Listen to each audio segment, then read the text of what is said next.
Mis primeros recuerdos visuales son los de un póster colgado justo encima de la cuna.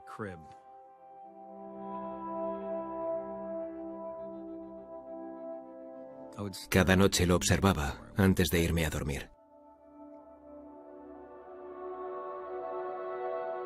Mi padre era distribuidor de cómics clandestino y una especie de camaleón de la contracultura, así lo llamaba yo. Pintó en el estudio de Warhol, compartió habitación con Lou Reed y conocía a Robert Crumb, que fueron grandes artistas de su generación. Crecí rodeado de miles de extravagancias visuales. Por eso no dejaba de observar aquella pintura. El Jardín de las Delicias, de El Bosco.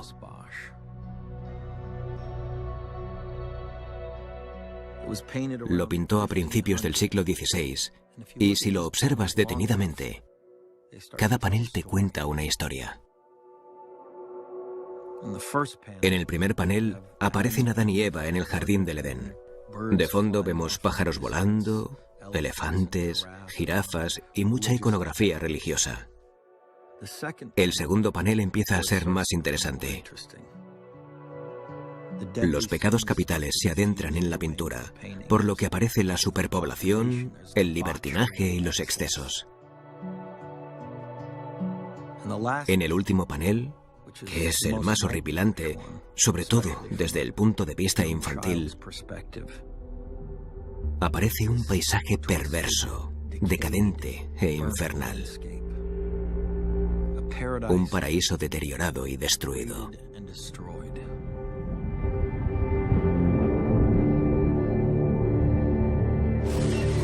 Man may be unwittingly changing the world's climate through the waste products of his civilization.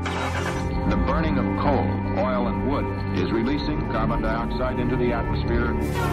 The greenhouse effect has been detected, and it is changing our climate now. Guess where the temperature goes? It goes up.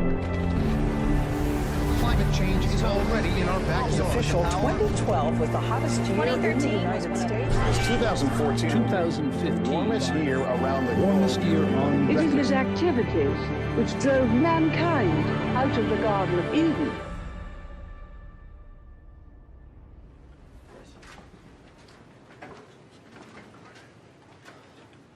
Hola, ¿qué tal? Señor DiCaprio. Encantado de conocerle. Igualmente, el placer es mío. Adelante. Esto se mueve, se puede ajustar. Ah, es para controlar la altura. Sí. Para líderes altos y bajos. Así, mire. ¿Qué mensaje diría que es el más importante? El cambio climático nos está atrapando y estamos siendo testigos de condiciones meteorológicas extremas.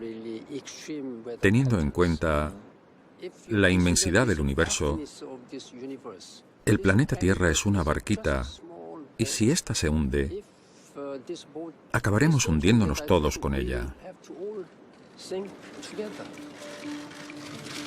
Se trata de un ecologista comprometido y verdadero. Por eso valoro en gran medida su liderazgo y posición ante este tema. Démosle la bienvenida al nuevo mensajero de la paz de las Naciones Unidas, el señor Leonardo DiCaprio.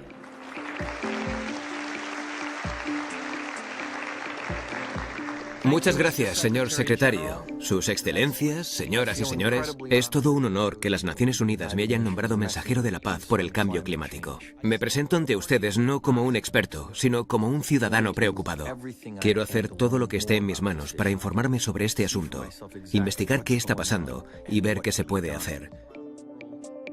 Aunque todo apunta a que está fuera de nuestro control. Me gano la vida como actor. Interpreto papeles ficticios que resuelven problemas ficticios. Y creo que la humanidad ha abordado el tema del cambio climático del mismo modo. No dejamos de oír noticias catastróficas sobre el medio ambiente a diario. Y parece que el problema va empeorando cada vez más. Intenta hablar con cualquiera sobre el cambio climático y verás cómo lo evita. Si la ONU supiera cómo me siento y lo negro que veo el futuro, sinceramente, creo que se han equivocado de mensajero. Hundreds of thousands took to the streets of New York today, demonstrating for action on climate change. Secretary General Ban Ki-moon called Leo a credible voice in the environmental movement, which is like calling Jeffrey Dahmer a credible voice for Stu. Leonardo DiCaprio has just naively bought into the entire global warming hoax. Who better to educate world leaders on made-up climate change and the crisis that doesn't exist than an actor from Hollywood with 0 years of scientific training?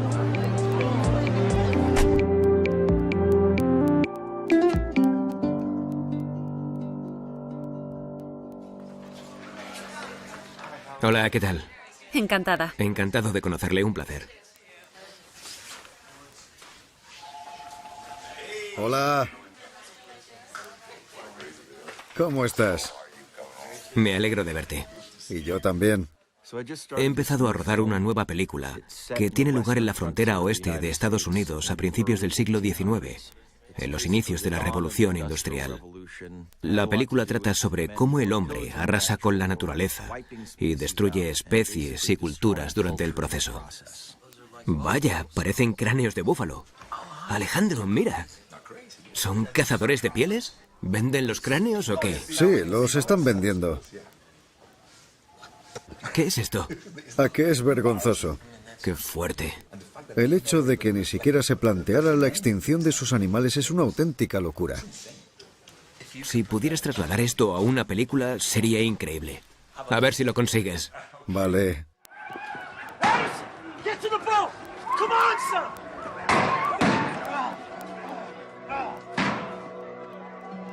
No crecí en un entorno natural. Mi casa estaba cerca del centro de Los Ángeles. Pero mi escapada del fin de semana era ir al Museo de Historia Natural. Desde muy pequeño me empezaron a fascinar las especies que se habían extinguido. Aquellos animales eran geniales, desde el dodo, la paloma migratoria, que era el ave más abundante de la Tierra, hasta el tigre de Tasmania, también conocido como tilacino, o el alca gigante, la cuaga y el moa. Recuerdo la rabia que sentí al leer todas aquellas historias de cómo los exploradores y los invasores habían arrasado y destruido especies enteras, junto con su ecosistema para siempre.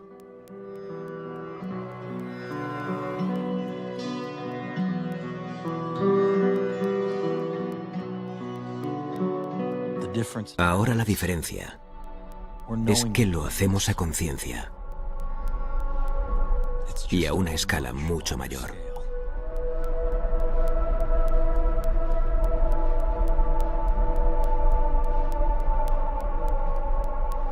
Si queremos luchar de forma eficiente, debemos tener claro que gran parte de nuestra economía se basa en combustibles fósiles como el carbón, el petróleo y el gas natural. El petróleo es la base del sector del transporte. Y el carbón y el gas natural del sector eléctrico. En las primeras décadas del siglo XXI, para no seguir dependiendo de los combustibles fósiles, nos hemos arriesgado a explotar nuevas fuentes. Es decir, destruimos cimas de montañas para conseguir carbón. La fracturación hidráulica. Perforamos el fondo marino para conseguir petróleo. Y lo de las arenas alquitranadas, que es la explotación más devastadora de combustibles fósiles. Destruyen bosques inmensos. Y el agua de los ríos y riachuelos está contaminada, que a su vez acaba con la vida salvaje y las comunidades nativas. Además, se necesita muchísima energía para trasladar el petróleo a los depósitos. Así que no hay combustibles fósiles limpios. Los cascos están colgados ahí detrás. Justo debajo del micro puede ajustar el volumen.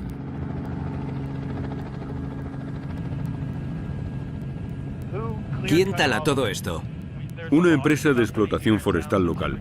Si alguien necesita que se talen los árboles para algún tipo de explotación, ellos lo hacen y luego los trituran para procesar la madera. Todo esto era un bosque boreal. Todo empezó siendo una pequeña operación a finales de los 60. Pero entonces era muy diferente. Hoy producimos 350.000 barriles diarios de crudo sintético. Hay otras empresas, Leonardo, como Exxon, que hace poco ha abierto una nueva mina. Y ahí está Shell. ¿Y las manchas negras son arenas petrolíferas? Sí, el petróleo se ve a simple vista.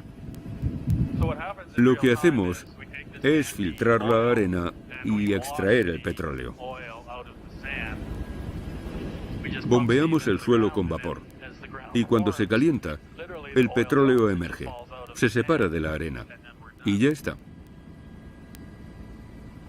Me recuerda a Mordor. ¿A qué? A Mordor, del Señor de los Anillos. Es una explotación inmensa, es escalofriante. Esto es nuestra explotación minera. También verás la operación de extracción y de refinado. Las operaciones in situ están a unos 70 kilómetros de distancia. Las plantas están conectadas por oleoductos. La verdad es que cuanto más me informo sobre el tema y todo lo que alimenta al problema, más consciente soy de lo poco que sé. No sé absolutamente nada. La primera vez que oí el término calentamiento global, que es como se le llamaba al principio, fue a los 20 años, cuando tuve la oportunidad de hablar con el vicepresidente Al Gore en la Casa Blanca. Primero me dibujó la Tierra en una pizarra, luego le añadió la atmósfera y me dijo que esa capa era el mayor problema de nuestros tiempos. Yo no tenía ni idea de lo que estaba diciendo. Me explicó que todos nuestros medios de transporte, los barcos, los trenes, los aviones, los coches, la forma en la que producimos los alimentos, la forma en la que construimos las ciudades, casi todo eso emite dióxido de carbono, CO2, que provoca un cambio climático en el planeta. Me dijo, los casquetes polares se derretirán, el nivel del mar aumentará, las condiciones meteorológicas empeorarán y habrá inundaciones, sequías e incendios forestales. Parecía una película de ciencia ficción terrorífica. Pero todo lo que dijo era real y está sucediendo ahora mismo.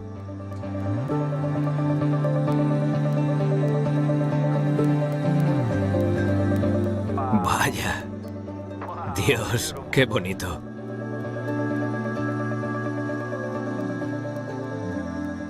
Quiero averiguar hasta dónde hemos llegado. ¿Cuánto daño hemos hecho? Y si podemos hacer algo para detenerlo.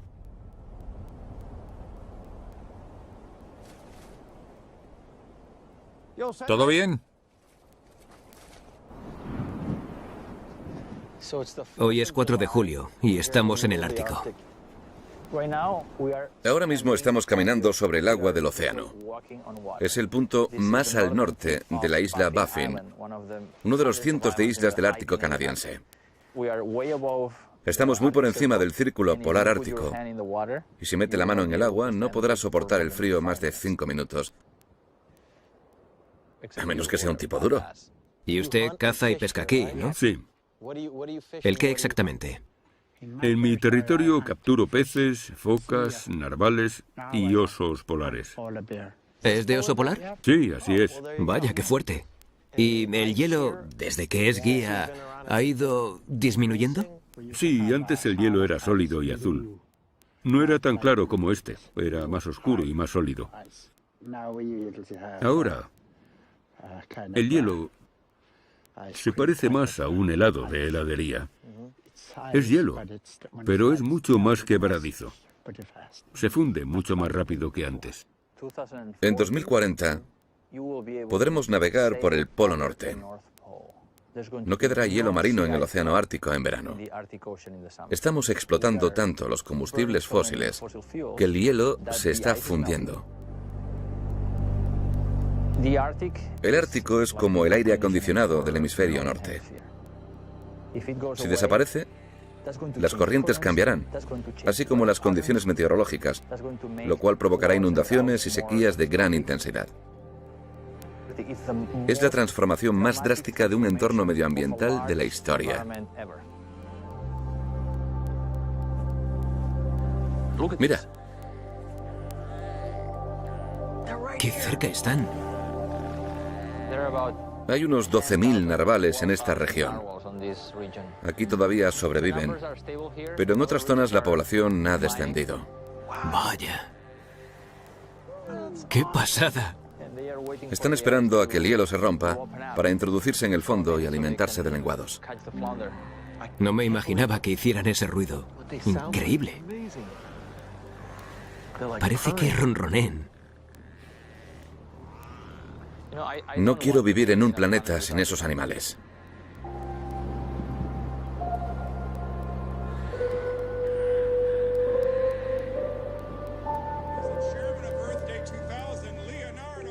A los 25 años, recuerdo que me pidieron que participara en un gran acontecimiento en Washington durante el Día de la Tierra.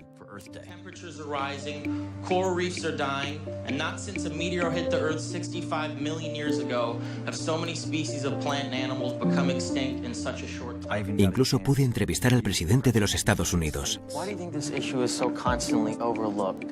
I think it's because it takes a long time for the climate to change in the way that people feel it, and because it seems sort of abstract now. Por aquel entonces todo el mundo intentaba correr la voz sobre el calentamiento global. Now, a couple degrees difference in today's temperatures may not seem like an emergency. La gente actuaba mediante pequeñas acciones. We all have to, bring environmentalism to the American consciousness. Y todo se redujo a soluciones tan nimias como comprar otro tipo de bombillas. Y todos pensaban que ya bastaba con cambiar de bombilla en casa. Pero está claro que hemos ido mucho más allá y que las cosas han evolucionado para peor.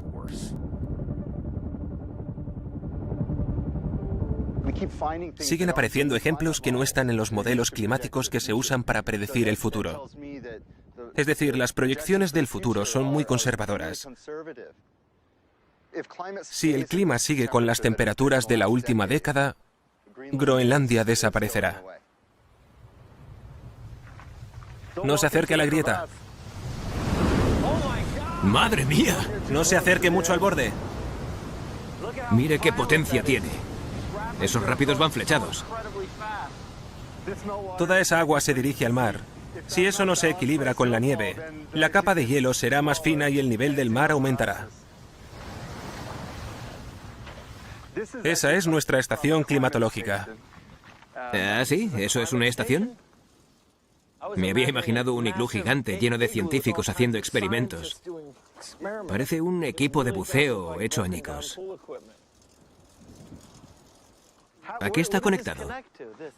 Bueno, ahora está todo derretido, pero esta manguera estaba a unos 9 metros de profundidad y ahora se ha fundido todo. Vale, entonces, ¿esa manguera estaba dentro del hielo? Sí, así lo medimos. Así calculan la cantidad de hielo que se ha fundido. Sí.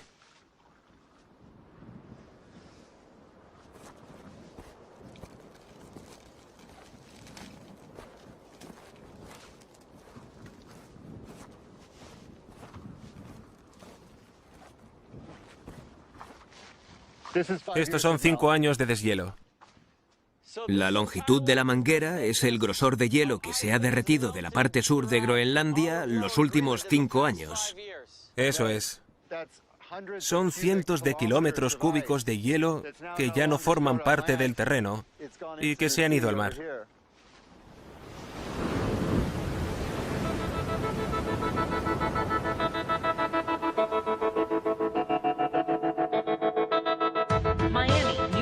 Boston and Long Beach, California, may be doomed to fall victim to ever-rising sea levels. South Florida, as we know it, could be washed away by rising seas.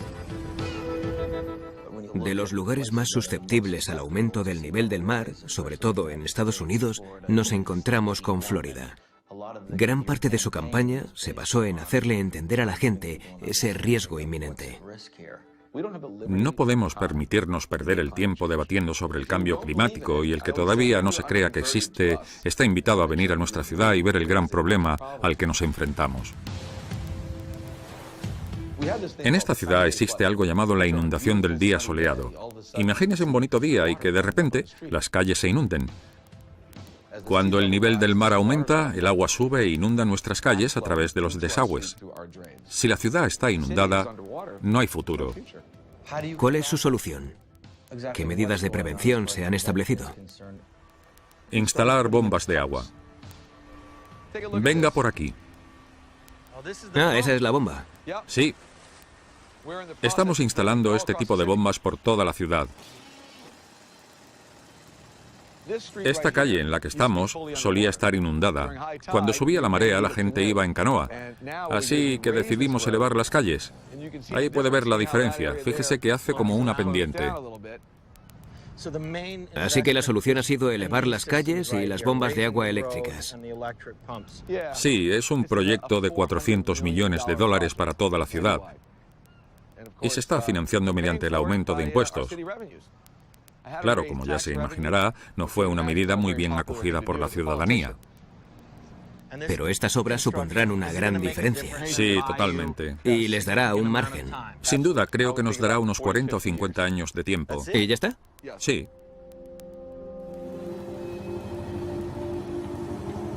Lo que siempre respondo cuando la gente me pregunta qué pasará dentro de 50 años es que tenemos que encontrar soluciones, pero desgraciadamente tenemos un gobernador y un consejo de ministros que no creen que sea un gran problema. Officials in Florida were banned from using the words climate change. This policy began in 2011 after Rick Scott came to office. Nadie quiere hablar del cambio climático, sobre todo el senador de Florida, Marco Rubio, que no cree que exista tal problema y no está interesado en ayudar a nuestro estado. Pero ojalá hubiera luchado más por conseguir fondos federales durante los últimos 3 años para conseguir que nuestras ciudades fueran habitables. I do not believe that human activity is causing these dramatic changes to our climate the way these scientists are portraying it. ¿Por qué cree que hay tanta oposición a la ciencia? Todo está relacionado con presiones políticas e industriales. Y yo siempre digo lo mismo.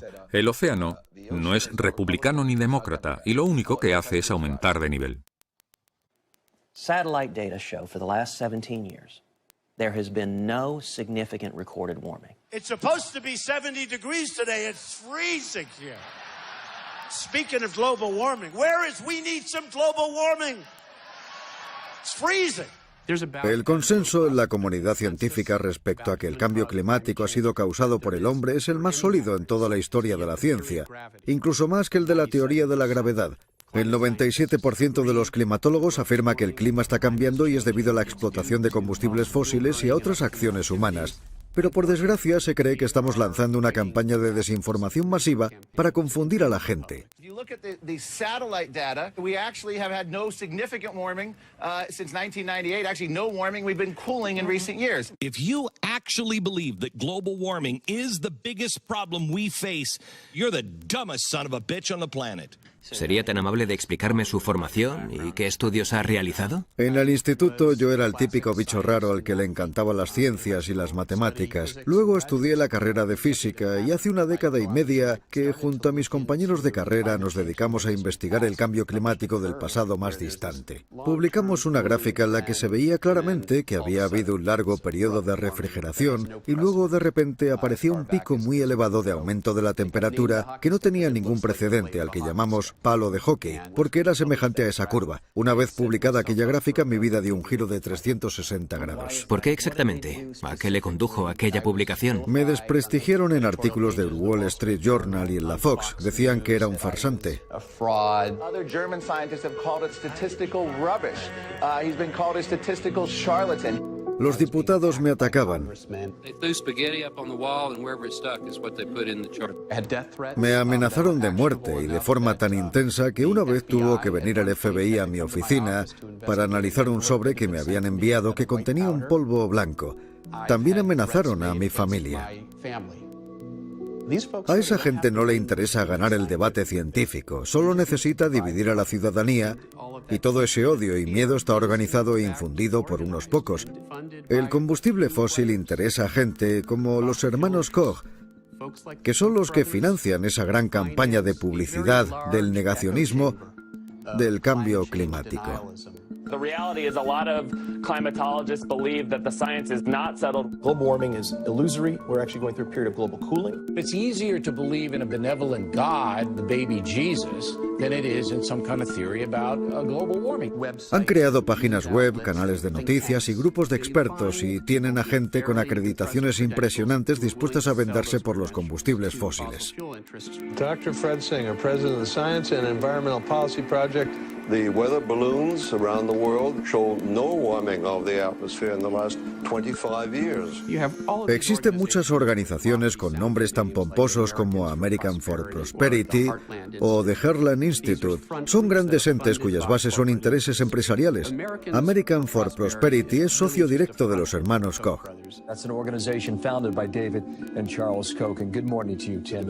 Welcome here. What are you going to get for your money? We hope to see policies change. La industria de los Koch es una de las empresas privadas con los mayores intereses en combustibles fósiles del mundo y están haciendo todo lo posible por mantener su riqueza. Give up all that industrialization? Would you give up all the productivity that has brought us, all the lives that has saved over the last 100 years so that the temperature would rise 0.5% or 1%? Han presionado al Congreso. We keep hearing 2014 has been the warmest year on record. So here, Mr. President, catch this.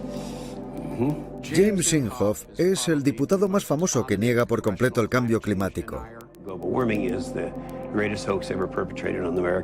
Y es el presidente del Comité de Medio Ambiente del Senado.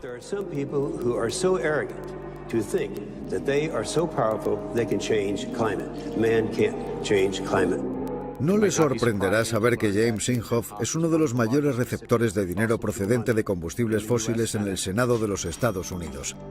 Los intereses en el combustible fósil han comprado a nuestra Cámara de Representantes y a la Comisión del Senado sobre Medio Ambiente. Nuestro Congreso no puede promulgar leyes medioambientales porque está formado por diputados que niegan la existencia del cambio climático y bloquean cualquier propuesta de ley que intente abordar este problema. La verdad es que no entiendo cómo pueden desacreditar a científicos que han dedicado su vida a este tema. A mí me dan ganas de darme a la bebida. Normal, si yo fuera científico estaría cabreado todos y cada uno de los días de mi vida. Esa gente se esfuerza al máximo para llevarnos por mal camino, para seguir explotando los combustibles fósiles, de modo que al final acabemos con un planeta destrozado. ¿Puede haber algo más inmoral?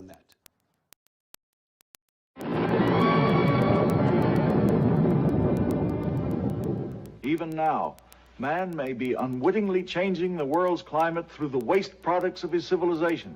Due to our release through factories and automobiles every year of more than 6 billion tons of carbon dioxide, our atmosphere seems to be getting warmer. This is bad? Well, it's been calculated a few degrees rise in the Earth's temperature would melt the polar ice caps. En realidad, conocemos este problema desde hace décadas. Desde hace más de un siglo. Every day I send you 1,000 times more power than you use in a year.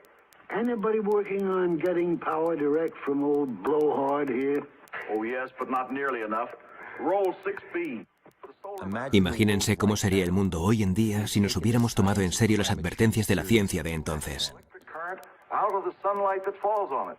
But our engineers, they'll have to build efficient generators that spread out over acres, even square miles, to compete with the cheap coal and oil still available to us. Desde entonces, nuestra población ha aumentado en 5.000 millones de personas y suma y sigue. China ha superado a Estados Unidos, siendo el país más contaminante del mundo. Ahora es más complicado resolver el problema.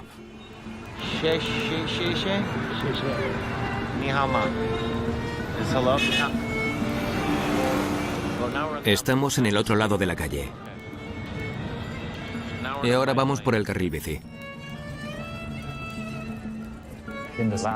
Los últimos 35 años, China se ha industrializado y urbanizado masivamente.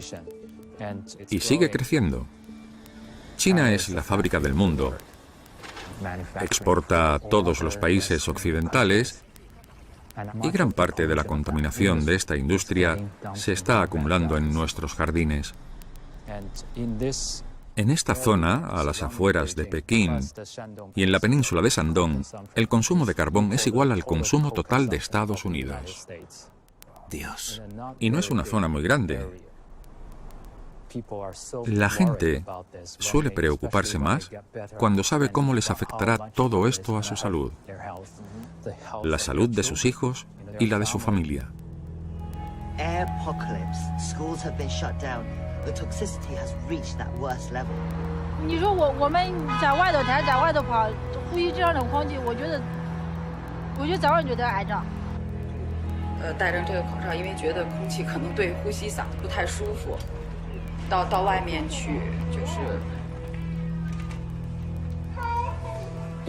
En China, a la gente le preocupa el cambio climático, pero sobre todo porque es algo que les afecta a diario.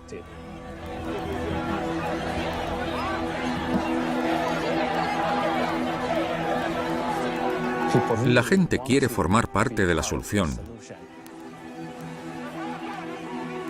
Los problemas medioambientales son la razón principal de las manifestaciones masivas.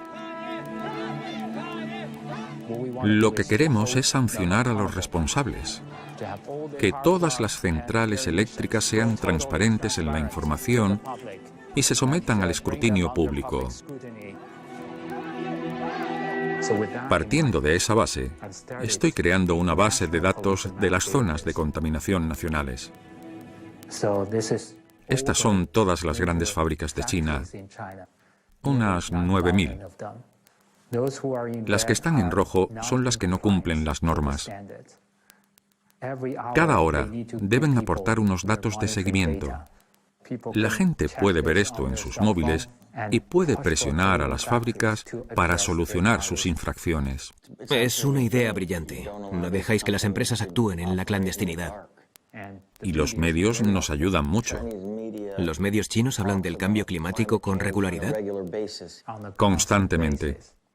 Si a la gente le das información, le das el poder.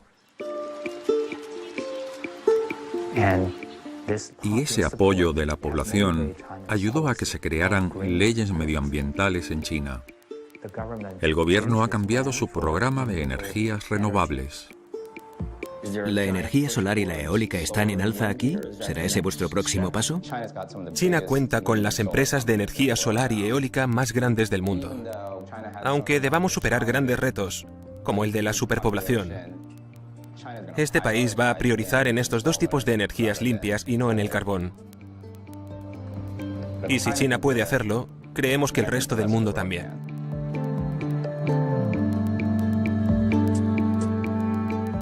China sigue basando su economía en combustibles fósiles, pero parece ser que se están pasando a las energías renovables mucho más rápido que cualquier otro país.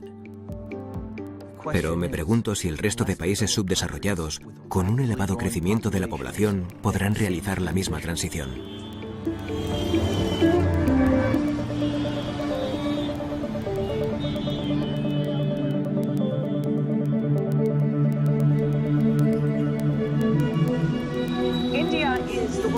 Third largest emitter, yet the country is struggling with massive power shortages and rolling blackouts. India has consistently said that its biggest priority is development and bringing people out of poverty.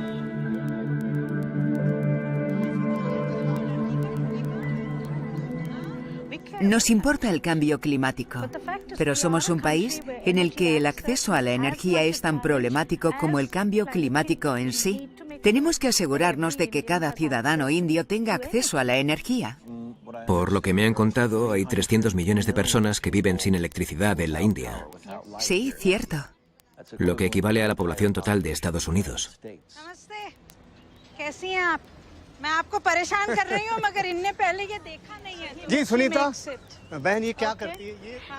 En los pueblos de la India actuales sigues viendo a gente coger heces de vaca y hacer una especie de pasteles o uples en hindú y quemarlos. Y esa es su única fuente de energía para cocinar. Luego cocinan los alimentos sobre ese fuego.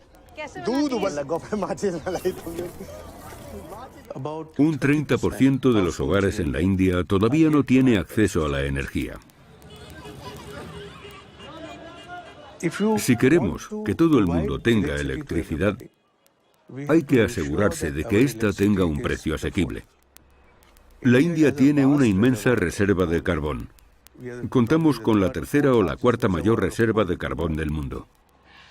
El carbón es más barato por mucho que no nos guste. Y hay que tener en cuenta ese punto de vista. Si creamos un problema en el pasado, lo volveremos a crear en el futuro. Actualmente existen 700 millones de hogares que cocinan con biomasa. 700 millones de hogares. Si todas esas personas empezaran a usar combustibles fósiles, nos cargaríamos el mundo. Los que vienen y nos dicen que los más pobres del mundo deberían usar la energía solar y que no deben cometer los mismos errores que ellos, ese es el gran discurso de los ingenieros estadounidenses. A esos les digo que si fuera tan fácil me encantaría ver cómo Estados Unidos también usa esa energía solar, pero no lo hace, así que invirtamos el dinero donde toca. Tenemos que poner en práctica lo que predicamos. Siento decirle esto. Y sé que usted es norteamericano, no me malinterprete, pero si siguen derrochando así, le harán un agujero al planeta.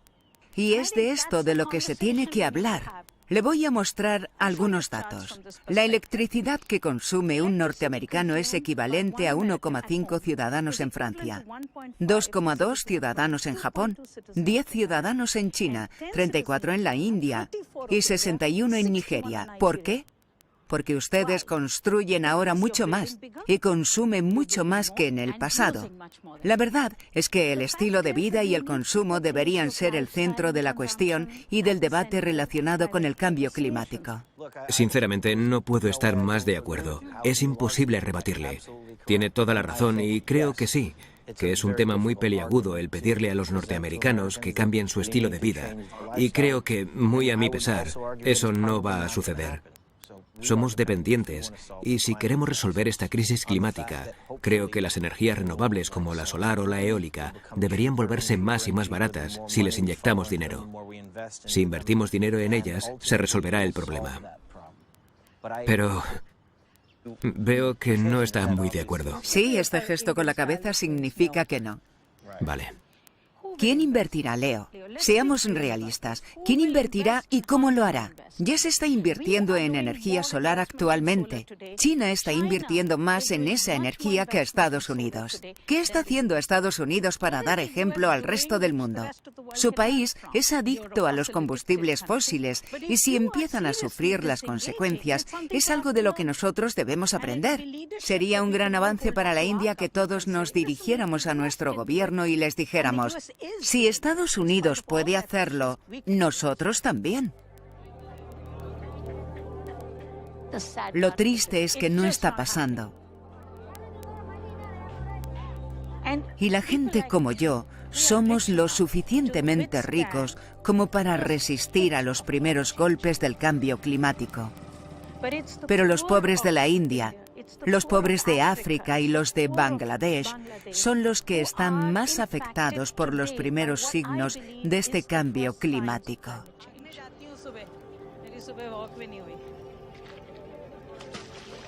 ¿Qué sembró ahí, Hayiji? Ahí es donde planté cebollas. En febrero y marzo es cuando se ponen a cultivar, pero durante medio año han sufrido lluvias intensas de 5 horas seguidas. ¿Medio año con fuertes lluvias durante 5 horas? Sí, 5 horas. ¿Y los cultivos se han destruido? Sí, totalmente. Te rompes la espalda cultivando. Luego vienen estas lluvias intempestivas y ya es la gota que colma el vaso. El resto de países deben entender que el cambio climático es real y es urgente actuar. No es producto de nuestra imaginación.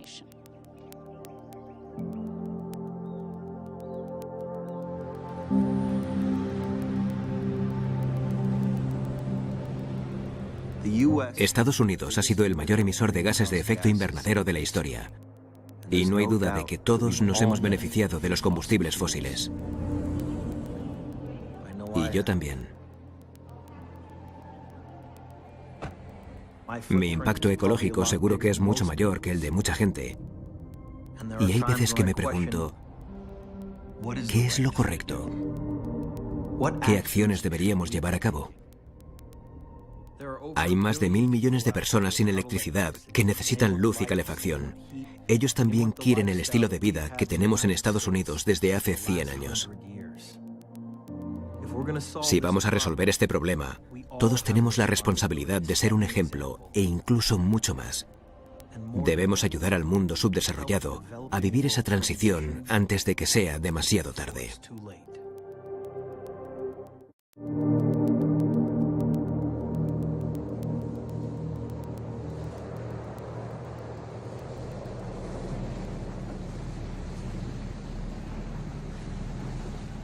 Estamos viendo cosas que no habíamos visto en el pasado.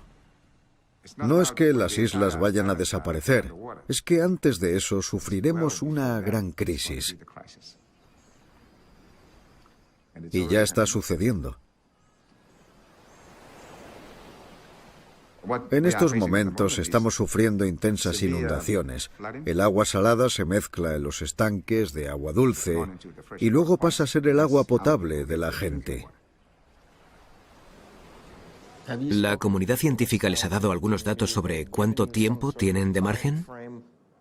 Según las previsiones que nos ha presentado la ciencia, nuestra isla se inundará y la pregunta es, ¿qué haremos al respecto?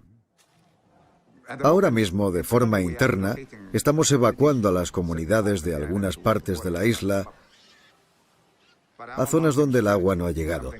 Pero nuestra estrategia a largo plazo es algo que he debatido a nivel internacional porque debemos aceptar la realidad, y es que no podremos acomodar a toda la población.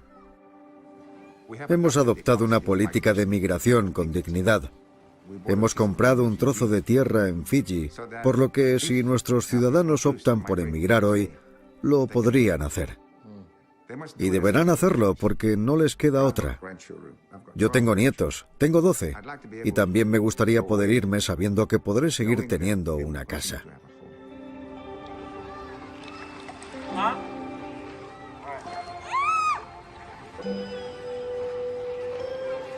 Las islas del Pacífico somos un paraíso en peligro.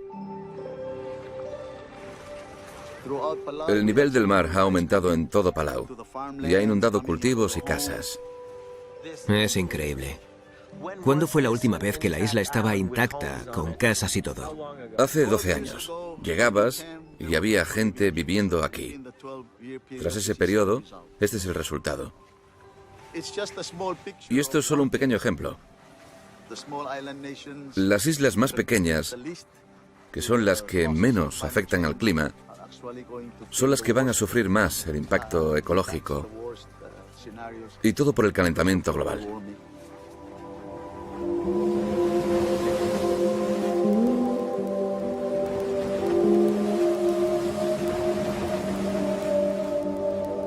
Lo que le hemos hecho al resto del mundo es un delito. No es que el nivel del mar aumente. Hemos cogido los ecosistemas marinos que solían ser abundantes en peces y los hemos destruido hasta acabar con un sistema de más de 500 millones de años de evolución. 1.000 millones de personas dependen de la pesca en los arrecifes de coral por la cantidad de proteínas. 1.000 millones de personas.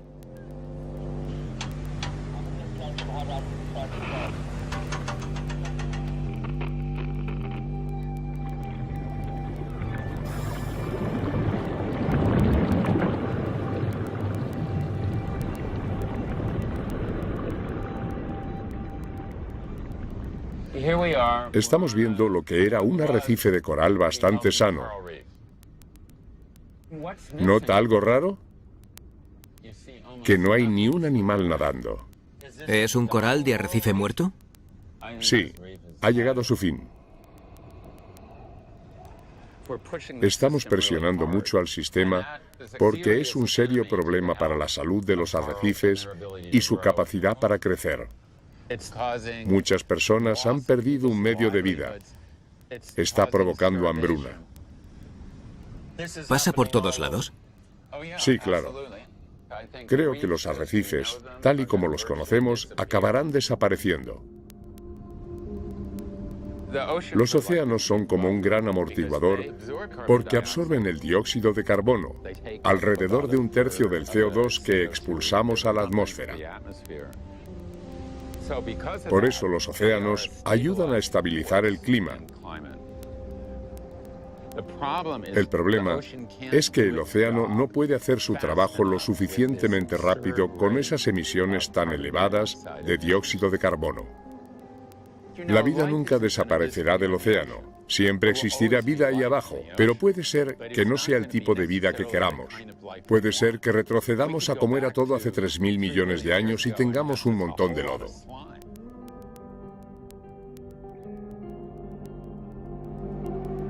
Estamos destruyendo los ecosistemas que normalmente nos ayudan a estabilizar el clima. Igual que los océanos, los bosques absorben el carbono de la atmósfera. Durante décadas, los bosques han absorbido el carbono, lo han almacenado en los troncos, en las hojas y en la materia orgánica. Los bosques guardan ese carbono para los seres vivos, hasta que llegamos nosotros y lo quemamos todo.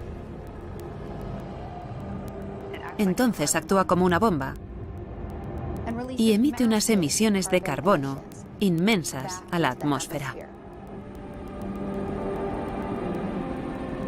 La niebla es muy densa, ¿no? La visibilidad no es muy buena.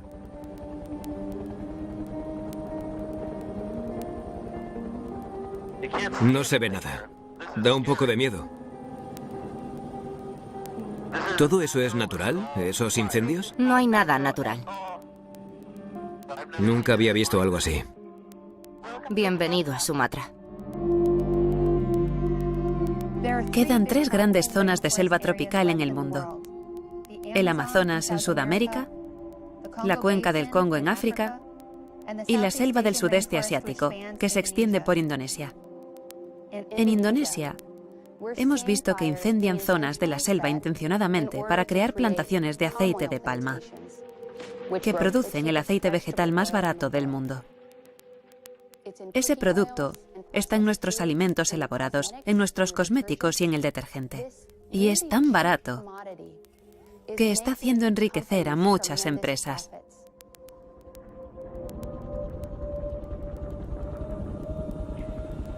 Todos esos árboles en fila de ahí son plantaciones de aceite de palma. Hay miles de plantaciones de aceite de palma.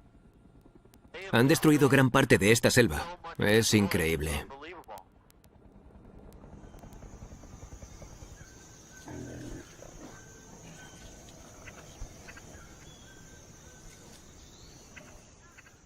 Estamos en el último lugar de la Tierra en el que todavía hay elefantes, rinocerontes, orangutanes y tigres compartiendo el mismo espacio.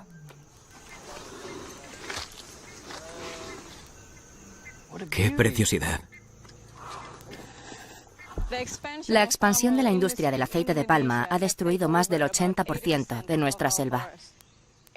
Indonesia es uno de los países más corruptos del mundo. Las empresas sobornan a los funcionarios del gobierno para que les den permiso para empezar a incendiar los terrenos. Esos incendios emiten una cantidad inmensa de carbono. En 2015, cada incendio provocado en las selvas de Indonesia emitía más carbono diario que el de todo Estados Unidos. Y esos incendios continúan sucediendo. No solo está en juego la vida de las personas, sino la de estas especies salvajes. No puedo ni llegar a imaginar cómo era esta selva. Una selva en la que el rinoceronte, el elefante y el orangután se reproducían a miles.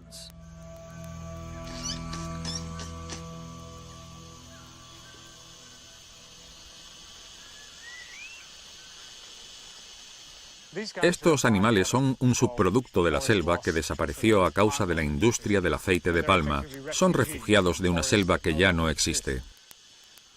Vaya, cómo me agarra. ¡Qué fuerte estás! Os voy a dar un poco de fruta, no os asustéis. ¿Zanahoria o fruta? Sin duda queréis fruta. Es lo que más os gusta, ¿eh? Toma. ¿Te gustan las zanahorias? ¿O no mucho? Madre mía. Son increíbles.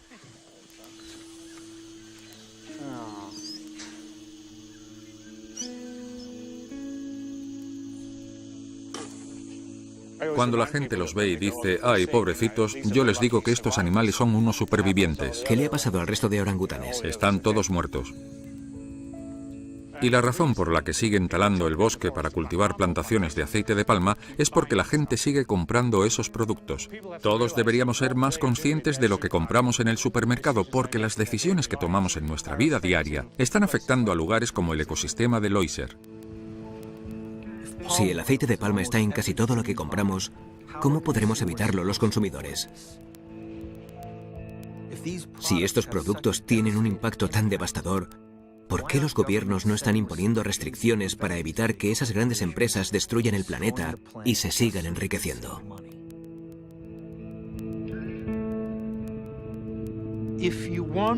Si quieres hacer algo que no implique acudir a las autoridades, como gobiernos u otros entes, no se me ocurre mejor manera que cambies la dieta. Y puedes empezar hoy mismo. Usted es científico y estudia los efectos de la agricultura en el clima, pero creció rodeado de ganado que luego llevaban al matadero, ¿no? Soy científico. Eso es lo más importante. De todas las causas de la deforestación tropical, la mayor es la carne de bovino. La ternera es uno de los usos menos eficaces del planeta.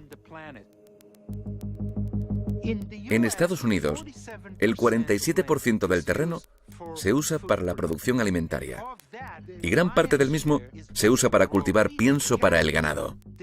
Los productos como la fruta, las verduras y los frutos secos solo ocupan un 1% de ese terreno.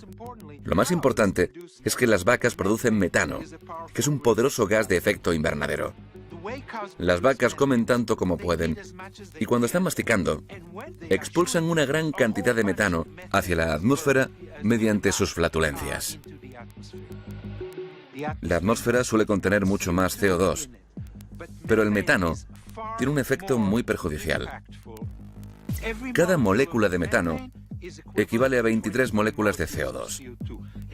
Y casi todo el metano que hay en la atmósfera procede de nuestro ganado. Si lo comparamos con las emisiones de otras fuentes, ¿qué porcentaje puede emitir el consumo del ganado bovino?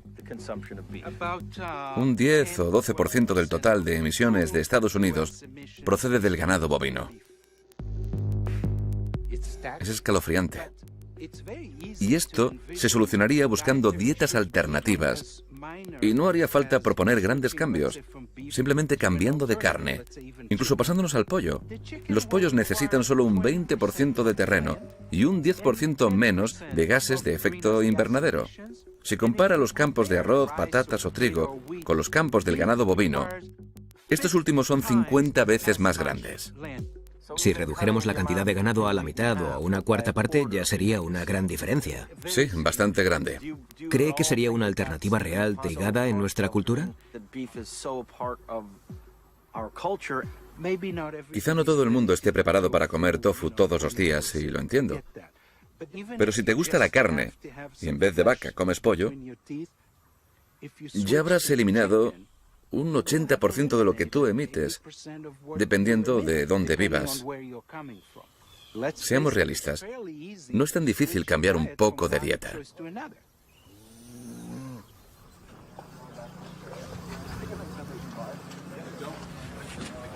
Dos pasos más. Ahí. Vale, listos.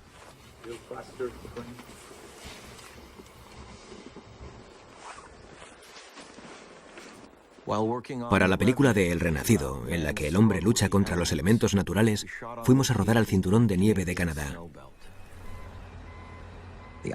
Lo irónico fue que las temperaturas eran tan altas que nuestro escenario se fundió.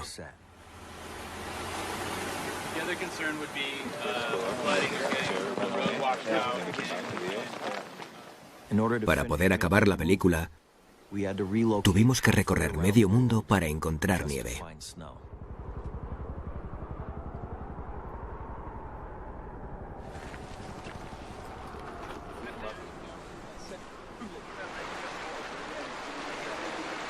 El hecho de que 200 personas tuviéramos que trasladarnos en pleno verano al Ushuaia, a 15.000 kilómetros de donde se suponía que íbamos a rodar hacía 3 meses, es porque el hielo se estaba derritiendo. Había sido un invierno muy cálido. Hemos bajado hasta el extremo sur de nuestro continente, cerca del Polo Sur, para grabar esta película, porque es el último lugar donde queda nieve. El otro día, hablando con mi hijo, le dije, te parecerá gracioso, pero tristemente para vosotros, los niños, el hecho de ver nieve será una aventura exótica. Muy poca gente la podrá ver en el futuro.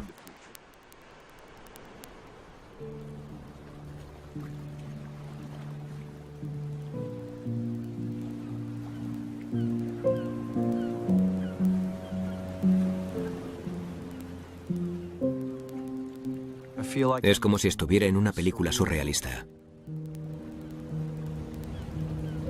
Miro a mi alrededor y pienso, cuando tenga hijos, todo lo que hoy damos por hecho, nuestro planeta, toda esa biodiversidad y belleza, todo eso va a ser diferente en el futuro.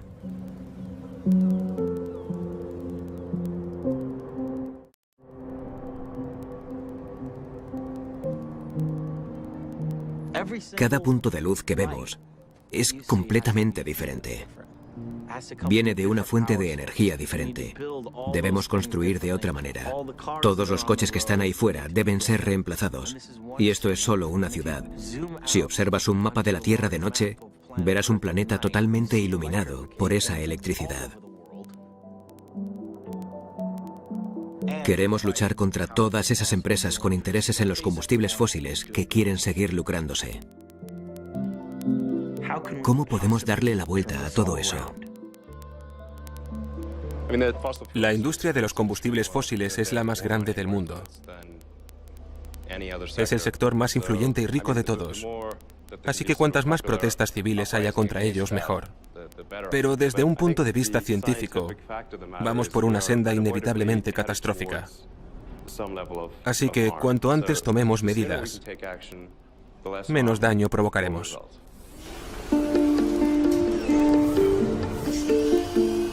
Madre mía, qué pedazo de robot. ¡Vaya! ¿Cuáles son sus perspectivas frente a esta situación? El objetivo de nuestra gigafactoría es conseguir que el coste de las baterías disminuya hasta ser asequible. Bien. Las baterías son esenciales para la energía sostenible del futuro. El sol no brilla siempre, por lo que es necesario almacenar su energía en una batería. ¿Cómo va a ayudar su iniciativa a los países subdesarrollados con superpoblación que necesitan energía? La ventaja de la energía solar y de las baterías es que se evita que se abran más plantas eléctricas.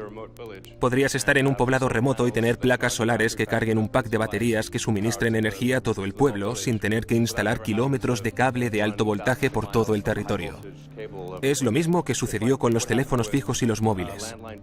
En muchos países subdesarrollados ni siquiera saben lo que son los teléfonos fijos y han pasado directamente a los móviles. De hecho, hoy hemos hecho algunos cálculos de cuánto tardaría todo el mundo en usar solo energías sostenibles y qué tipo de rendimiento necesitaríamos.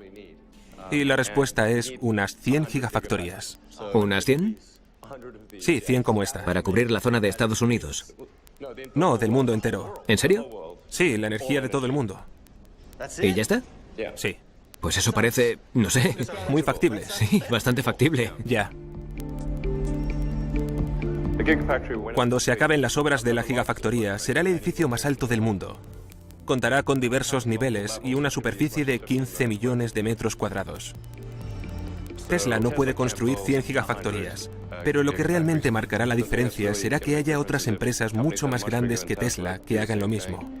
Si las grandes empresas industriales de China, Estados Unidos y Europa y el sector automovilístico también crean estas fábricas, entonces podremos acelerar esa transición al uso de energías sostenibles. Si los gobiernos proponen leyes para favorecer a las energías sostenibles, podremos acelerar ese proceso. Eso es fundamental. A menos que le pongan un precio al carbono. Nunca llegaremos a hacer esa transición a tiempo, ¿verdad? Exacto. Y la única forma de hacerlo es proponer un impuesto sobre el carbono. Vale, que alguien me explique eso del impuesto sobre el carbono, que sería el remedio mágico para el cambio climático.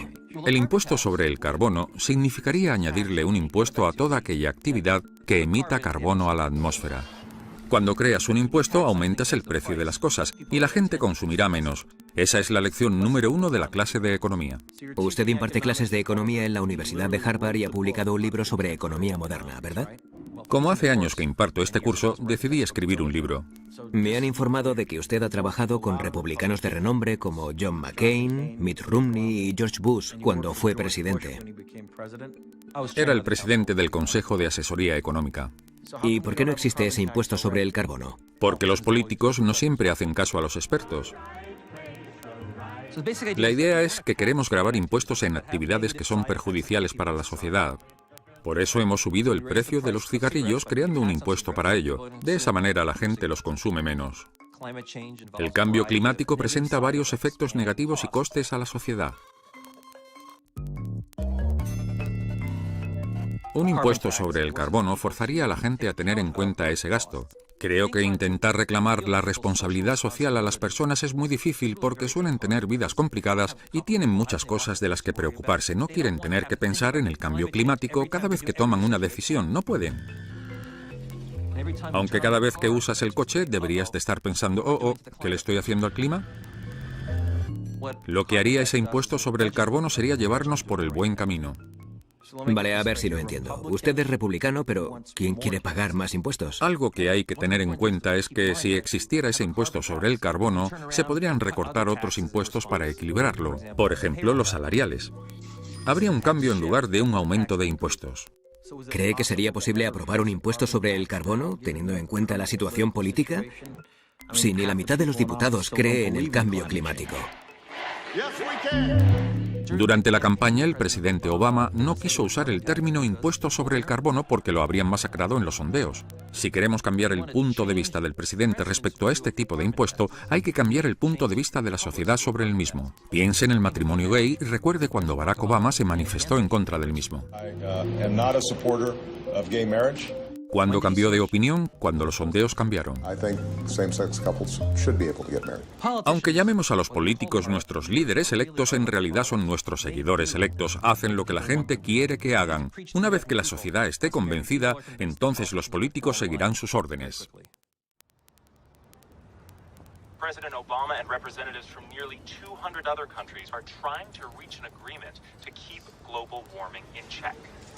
In December, the world will come together at the UN Climate Conference in Paris, and we will see whether or not we can muster the collective political will to reach an ambitious, comprehensive agreement.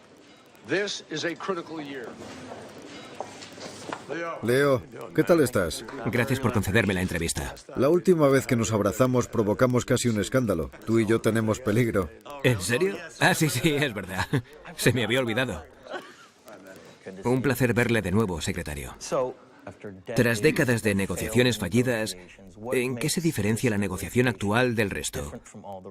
Recuerdo las imágenes de George Bush Sr. cuando dijo que acababan de descubrir qué era eso del calentamiento global. We come to Rio proud of what we have accomplished and committed to extending the record on American leadership on the environment. Ha habido una cumbre de la Tierra tras otra y las acciones han brillado por su ausencia. Bueno, le voy a explicar por qué esta vez sí que es diferente. El año pasado el presidente Obama se reunió en Pekín con el presidente de China, Xi, y anunció una reducción de las emisiones para la cumbre de París. Imagínese que las dos mayores potencias económicas del mundo, aunque también las más contaminantes, se reunieran y realizaran una declaración así. Fue un momento histórico sin ningún tipo de precedente. Se nos han juntado muchas cosas y, desgraciadamente, todas las consecuencias negativas del cambio climático también están ahí. Lo que está pasando es que hay miles de personas que deben huir de su país a causa del clima. Y la gente se enfrenta por la escasez del agua, lo que podría provocar guerras.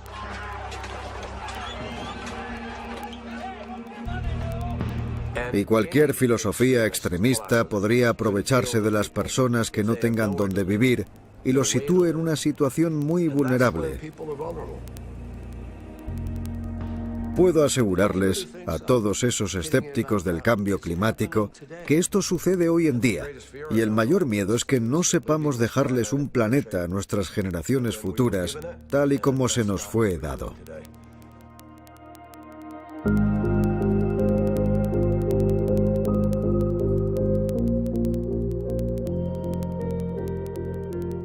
Actualmente me dedico a intentar entender cómo podemos conseguir un futuro próspero para la humanidad tras haber llegado a una situación en la que el planeta está empezando a tocar techo.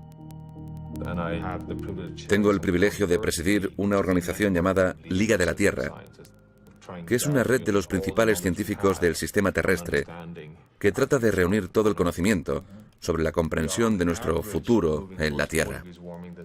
Durante este siglo la temperatura va a aumentar una media de 4 grados.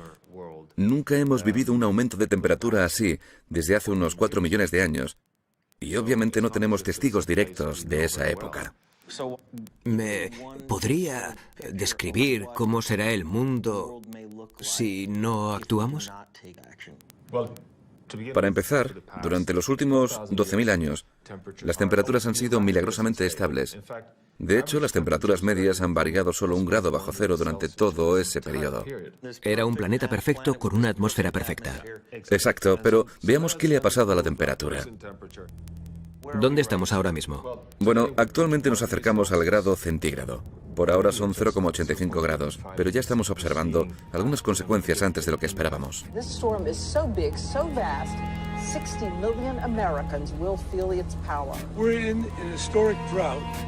Los arrecifes de coral han empezado a desaparecer antes de ese aumento de 2 grados. Y las predicciones son de 1,5 a 2 grados, así que... Eso ya está pasando. Eso es lo que pasará probablemente. Es lo que pasará probablemente. Si hay un aumento de 3 o 4 grados, habrá olas de calor que provocarán que muchas zonas sean inhabitables.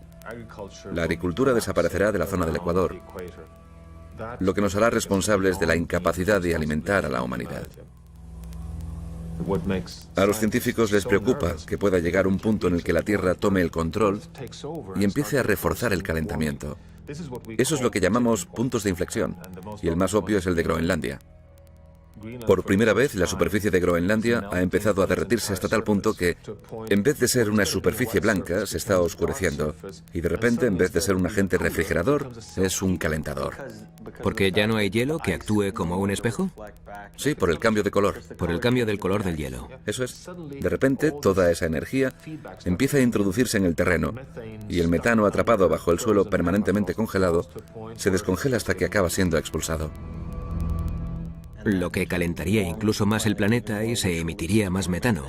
Exacto. Eso pasaría si no actuamos de forma inmediata. Sí, pero a nadie le importa. Aunque si en la cumbre sobre el clima de París, que tendrá lugar en diciembre, los líderes mundiales llegan a acuerdos y abren una ventana, aunque sea pequeña, podríamos revertir el proceso para conseguir estabilizar el planeta. En la última cumbre no se llegaron a grandes soluciones relacionadas con las energías limpias o la alta tecnología. Pero en París vamos a ver esto y lo vamos a comprobar. Si te levantas en Alemania un sábado por la mañana, un 30% de la electricidad de tu casa proviene de energía solar y eólica, y no de un par de generadores, sino de más de 2 millones de ciudadanos conectados a una red de placas solares. Dinamarca, algunos días, produce actualmente más del 100% de su electricidad mediante energía eólica. Un 100% y totalmente renovable. Y recordemos que una vez invirtamos en energía solar o eólica, esa energía es gratuita para siempre. En países como el mío, Suecia, hubo una revuelta de la sociedad. Desde grupos de jóvenes hasta organizaciones ciudadanas, llegaron a presionar tanto que el presidente del gobierno anunció hace 3 semanas que Suecia se va a convertir en el primer país del mundo que no usa combustibles fósiles. Enhorabuena. Me sorprendió el hecho de que fuera una acción que se impulsara desde abajo. Creo que hemos redirigido el mundo hacia un futuro sostenible. Pero el miedo es que lo estemos haciendo demasiado lento.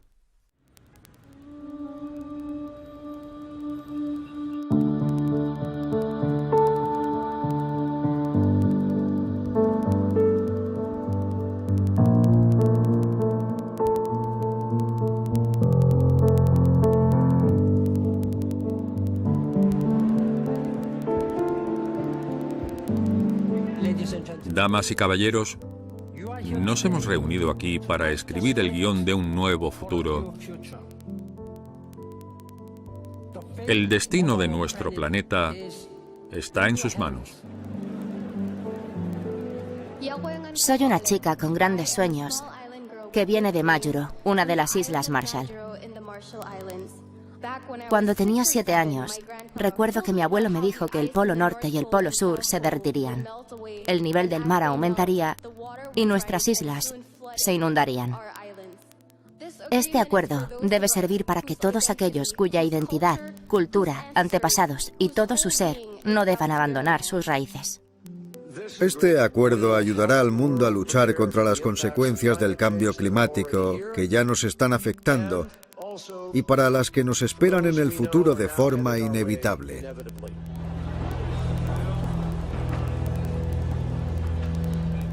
Tras un cuarto de siglo de negociaciones sobre el clima, por fin ha llegado este momento crucial en París,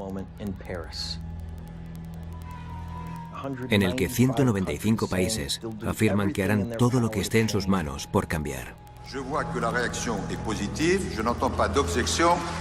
Hemos llegado a un acuerdo sobre el clima en París.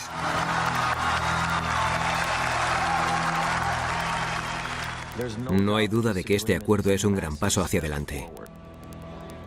¿Pero será suficiente? The Paris Agreement calls for keeping climate warming to well below 2 degrees Celsius, while striving for 1.5. There's no mention of a carbon tax. There's no mention of any penalties. There are no enforcement provisions. Tenemos que tener fe en que todos esos países van a cumplir lo que han prometido. ¿Pero lo acabarán haciendo? This is an unattainable deal that Congress has already voted to reject. The fact that we're going to have a 26 to 28% reduction in CO2 emissions, that isn't going to happen. I chair the committee that has jurisdiction over the Environmental Protection Agency.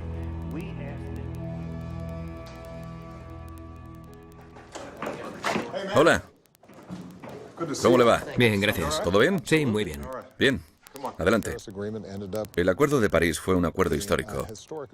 No porque nos haya dirigido por el buen camino, sino porque, por primera vez, ha fijado unas directrices verificables a todos los países para conseguir lograr sus objetivos y se ha creado la estructura que nos permite lidiar seriamente con este problema. ¿Entonces le pareció bien el acuerdo final? Me parece bien que hayamos creado esa estructura. Aunque los objetivos que se han establecido en París no son suficientes para solucionar el problema, según nos ha explicado la comunidad científica. Pero si en los próximos 20 años podemos aplicar las tecnologías existentes para reducir las emisiones de carbono y empezar a revertir el proceso lentamente, a medida que aparezcan nuevas tecnologías de manera que cada año contemos con objetivos cada vez más ambiciosos, entonces no creo que acabemos con el cambio climático porque es inevitable, pero sí que podemos conseguir evitar que sea tan catastrófico.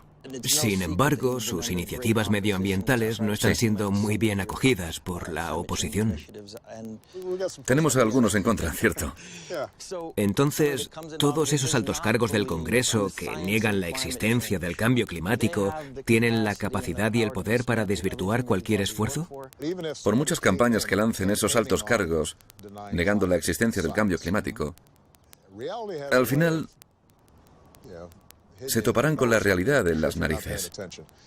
Y creo que la ciudadanía está empezando a creer a la ciencia porque es indiscutible. Admiro su optimismo. Gracias. Pero, según datos científicos, la Antártida está en una situación muy crítica. Si se sigue derritiendo, el nivel del mar llegará a aumentar unos 6 metros y será catastrófico en el futuro. Usted es el líder del país de la libertad. Tiene acceso a información a la que nadie más tiene. ¿Qué le aterroriza del futuro? Gran parte de la población mundial vive cerca del océano. Si empiezan a trasladarse, entonces habrá escasez de recursos y habrá competitividad entre los pueblos. Por eso, el Pentágono ha afirmado que se trata de un problema de seguridad nacional y no solo medioambiental. Insisto, es un problema de seguridad nacional. Además, me provoca una inmensa tristeza pensar que mis hijas no vayan a ver nunca un glaciar, como yo lo vi cuando fui a Alaska. Y esa es la parte sensible del asunto. Me encantaría dar un paseo con mis hijas y que ellas, o mis nietos, pudieran ver los mismos paisajes que yo vi en el transcurso de mi vida. Pero, aunque haya gente a la que no le provoque nada todos esos sentimientos, al menos debería preocuparle lo de la amenaza a la seguridad nacional y la capacidad de nuestro mundo para resistir y sobrevivir a ese futuro que predicen los científicos si no actuamos. Por eso debemos actuar de inmediato. Si seguimos implicando e informando a la población respecto a este asunto, creo que estamos a tiempo de solucionar el problema. Gracias por esta entrevista, señor presidente. Gracias por su gran labor. No hay de qué. Muchas gracias. ¿Vamos?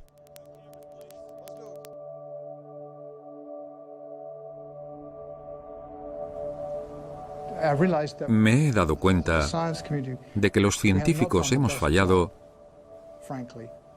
al intentar comunicar esta amenaza a la población. Pero cuando sales ahí fuera y lo ves con tus propios ojos, ves lo fina que es la atmósfera, que parece una capa de cebolla que envuelve a la Tierra y que ahí se almacena el oxígeno que respiramos, el CO2 y todo lo que quemamos. Te das cuenta de todo, es una película protectora extremadamente frágil. Conozco los mecanismos de la Tierra porque llevo estudiándolos desde hace 20 años. Analizo cómo funcionan la atmósfera, el océano y el resto de elementos del sistema en conjunto. Lo he entendido desde la ciencia. Pero me siento como una hormiga que intenta entender cómo es un elefante correteando por todo su cuerpo. Cuando estás en órbita y puedes observar a 2000 kilómetros a tu alrededor, es como una revelación. Ves todas las ciudades de noche y te imaginas a millones de personas trabajando y haciendo cosas. Luego vas a la parte iluminada del mundo y ves los sistemas naturales, los huracanes y esos remolinos de nubes gigantescos sobre los océanos. Tuve el río Amazonas bajo mis pies. Durante unos 5 minutos tenía una inmensa alfombra verde debajo de mí. Fue precioso ver cómo esa alfombra llegaba hasta el mar. El sol bañó al Amazonas con su luz. La selva entera se despertó e hizo lo que hace cada día, inspirar y expirar. Al final de aquella experiencia, empecé a apreciar muchísimo el planeta, algo que no había sentido cuando estaba en la superficie. Y también aprecio a las personas que lo habitan. Es como haber tenido que dejar a tu familia y luego volver a casa. Lógicamente quieres que todos estén bien. Justo antes de Navidad me diagnosticaron un cáncer de páncreas de nivel 4 y lo tengo por todo el cuerpo, no solo en un lugar. Así que seguramente no me quede mucho tiempo de estar aquí. Tengo muy pocas posibilidades de sobrevivir. Pero la enfermedad me hizo pensar qué era importante hacer y cómo ayudar durante el tiempo que me quedaba. Esto es un modelo de simulación de la Tierra. Actualmente existen 20 satélites que se dedican a observar el planeta a diario. Uno observa las nubes, otro la temperatura de la superficie marina y otro observa el dióxido de carbono de la atmósfera. Nosotros recibimos toda esa información y esta es la herramienta que usamos para simular el clima. Esto es un ejemplo de lo que podríamos ver. La temperatura de ese océano se ha medido desde el espacio. Esta es la temperatura de toda la superficie del mundo. Ahí puede ver cómo se derriten los polos. Vaya. Ya. Es increíble. Es una gran herramienta, es la mejor forma de ver lo que está pasando. Ahí está la corriente del Golfo, mire, es el movimiento del océano. Es como una gran obra de arte. Sí, ¿verdad? Esta zona es muy delicada. ¿En la corriente del Golfo? Sí. Esa corriente de ahí, ¿la ve? Si el hielo derretido de Groenlandia bloquea esta cinta transportadora, la corriente del Golfo se ralentizaría y separaría el transporte de calor de aquí hasta ahí. Y Europa se enfriaría, porque hay mucho transporte de calor desde los trópicos a través del Atlántico Norte que mantiene caliente a Europa. ¿Así que Europa se enfriaría? Sí. Porque todo el mundo cree que con el cambio climático aumentarán las temperaturas, pero no. Ya. Dios. Este es el satélite de precipitaciones más avanzado del mundo. Es muy importante porque creemos que el gran impacto del cambio climático serán los movimientos de los cinturones de precipitación. Irán alejándose del Ecuador. Por eso ya hemos visto signos de sequía. Entonces provocará más sequías en lugares que ya son calurosos. Sí. Y según muchos documentos del Departamento de Estado, se cree que esa constante sequía ha ayudado a incrementar el conflicto de la guerra civil en Siria, Darfur, Sudán y todas esas zonas en las que hay escasez de agua y alimentos. ¿Se aplicaría esa regla a todo el planeta o solo a esa zona de ahí? No, a todo el mundo. Seguramente sucederá en la India y en Estados Unidos, Oklahoma. La cuenca del polvo de Estados Unidos se secará muchísimo en las próximas décadas. Dios mío. ¿Y qué le pasará a mi estado natal, California? Pues no le espera nada bueno. Hace 50 años que ya se predijo que habría sequías continuas en la cuenca del polvo y en esta zona de aquí, pero estamos viendo la peor sequía de la historia desde hace 900 años. Así que lo malo es que ha empezado antes de lo que pensábamos y seguirá sucediendo durante algunas décadas. No dejo de oír malas noticias. Ya. Y hay mucha gente que está confundida, pero los hechos hablan por sí solos. El hielo se está derritiendo. La tierra se está calentando. Y el nivel del mar está aumentando. Son hechos reales. Pero en vez de venirnos abajo, afrontemos el problema, seamos realistas, intentemos buscar una solución, y créame que existen. Si parásemos de quemar combustibles fósiles ahora mismo, el planeta seguiría calentándose durante un tiempo, pero volvería a enfriarse. Entonces, si hacemos lo correcto, la temperatura subiría, pero al final... Dejaría de calentarse y volvería a enfriarse. ¿Y la capa de hielo del Ártico volvería a formarse? Tras el enfriamiento, sí. Entonces, ¿existe realmente una posibilidad de reconducir esa trayectoria en la que estamos? Por supuesto. Interesante. Sí, hay esperanza. Parece que tiene una actitud increíblemente positiva, a pesar de todo. Es impresionante. Sí, la verdad es que soy una persona muy optimista. Tengo fe en la humanidad, de verdad que sí. Y creo que cuando la gente deje de estar confundida respecto a este asunto, o al menos crea en su existencia y sea consciente de esa amenaza, además de estar bien informada de cómo hacerle frente, hará lo que tenga que hacer. Y lo que parecía que era imposible, se hará realidad.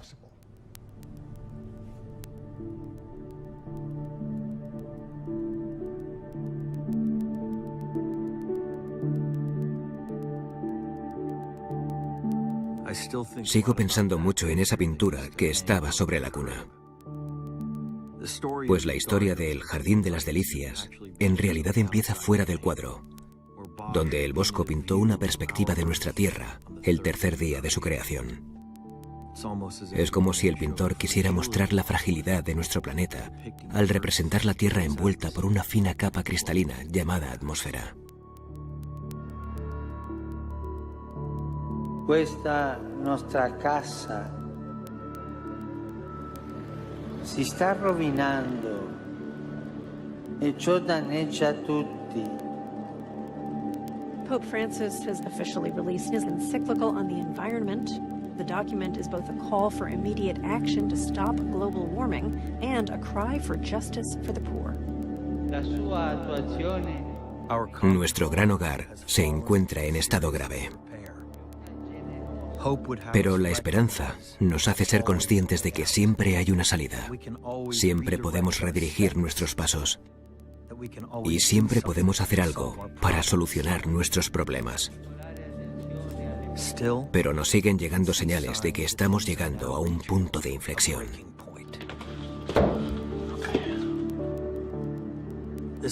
Es un mensaje directo del Papa. Es algo inaudito.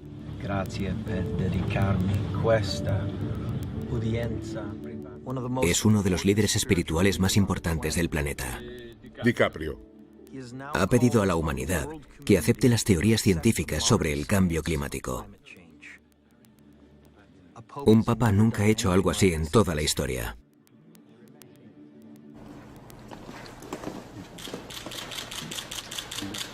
Sua Santità, grazie per dedicarmi questa udienza privata con lei. Poder sentarme a conversar con el Papa fue una experiencia muy profunda. Este es un libro del Bosco.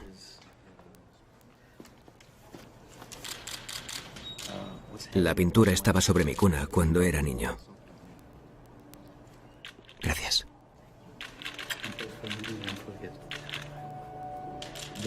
Sus palabras denotaron cierto pavor y urgencia. Me dijo que la conferencia de París había sido un paso en la dirección correcta, pero que no era suficiente. Cree que debemos seguir hablando continuamente sobre este tema y que hay que actuar de inmediato. Pero ante todo, me dijo que debíamos rezar por la especie humana.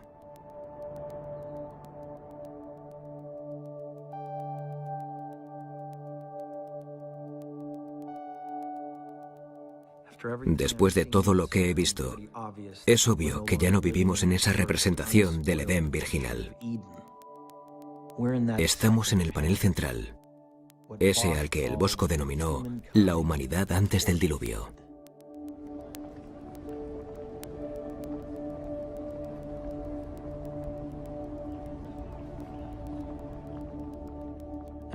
Lo que más me obsesiona es ese último panel,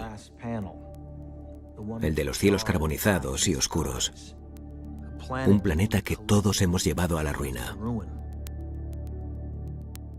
Y la pregunta es, ¿podremos cambiar nuestro rumbo a tiempo?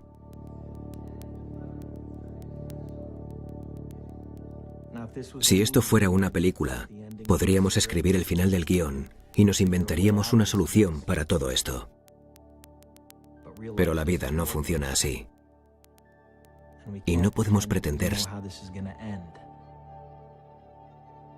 Lo único que podemos hacer es controlar nuestras próximas acciones. ¿Cómo vamos a vivir nuestras vidas? ¿Qué vamos a consumir? ¿Cómo vamos a comprometernos? ¿Y cómo vamos a usar nuestro voto para decirles a nuestros líderes que sabemos la verdad sobre el cambio climático? El último ponente de esta ceremonia es una persona que ganó el premio al mejor actor por la Academia y el recién nombrado mensajero de la paz de las Naciones Unidas, el señor Leonardo DiCaprio.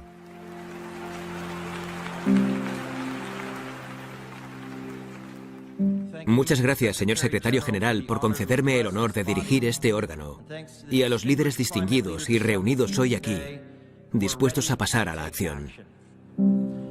Llevo 2 años viajando por el mundo como mensajero de la paz de la ONU. He visitado ciudades como Pekín, atrapada por la contaminación industrial. He visto bosques boreales milenarios en Canadá, arrasados por completo, y selvas en Indonesia que han sido incineradas. En la India conocí a agricultores cuyas cosechas habían desaparecido literalmente. En Norteamérica, el aumento del nivel del mar inundó las calles de Miami. En Groenlandia y en el Ártico, me quedé petrificado cuando vi glaciares milenarios desapareciendo mucho más rápido de lo que se había predicho científicamente. Todo lo que he visto y he aprendido en este viaje me ha horrorizado muchísimo. Piensen en la vergüenza que nos dará cuando nuestros hijos y nietos echen la vista atrás y se den cuenta de que teníamos los medios para frenar este escenario devastador, pero no unamos esfuerzos políticos para hacerlo. Sí, hemos llegado a un acuerdo en París. Se han reunido muchos países para firmar este acuerdo en el día de hoy, por una de las mayores causas en la historia de la humanidad, y eso es esperanzador. Pero desgraciadamente, está comprobado que esto no será suficiente. Hay que impulsar un cambio radical de inmediato, uno que nos lleve a una nueva conciencia colectiva, una nueva evolución en común de la especie humana, inspirada y motivada por ese sentimiento de urgencia de todos ustedes. Podemos darnos la enhorabuena hoy, pero no significará absolutamente nada si vuelven a sus países y dejan de luchar más allá de las promesas de este histórico acuerdo. Tras 21 años de debates y conferencias, ha llegado el momento de dejarnos de charlas. No más excusas, no más estudios a 10 años vista. No permitamos que las empresas de combustibles fósiles manipulen y dirijan a la ciencia y a políticas que afectan a nuestro futuro. El mundo les observa. Las generaciones futuras les alabarán o les denigrarán. Ustedes son la última esperanza de la Tierra y les pedimos que la protejan. Si no, la humanidad y el resto de especies seremos historia.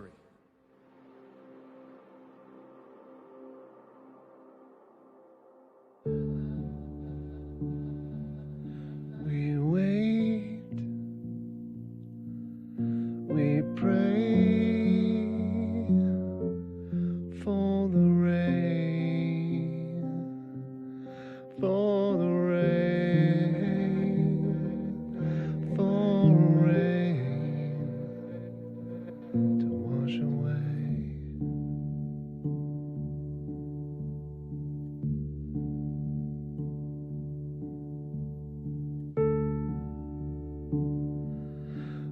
try, deny, to believe, we can't believe in anything.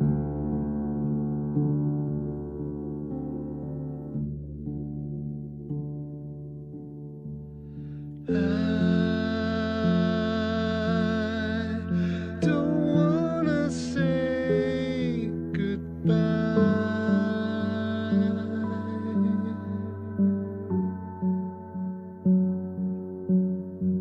Stars falling from the sky.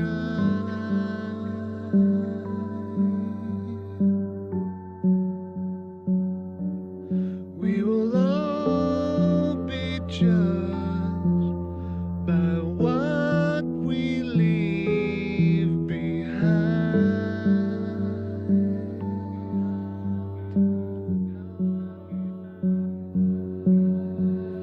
I don't wanna say goodbye.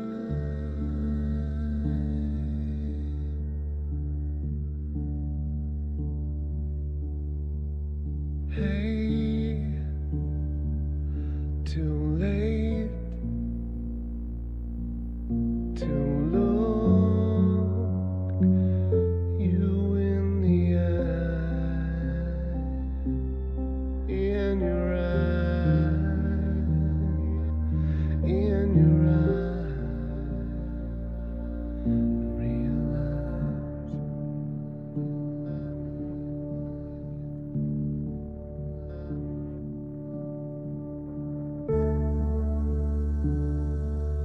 we find in time we're the same, we're the same, all to blame.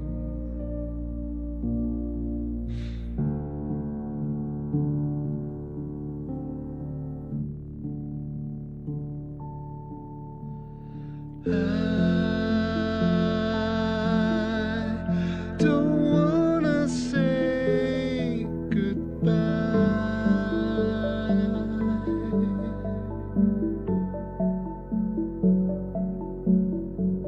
Stars falling from the sky.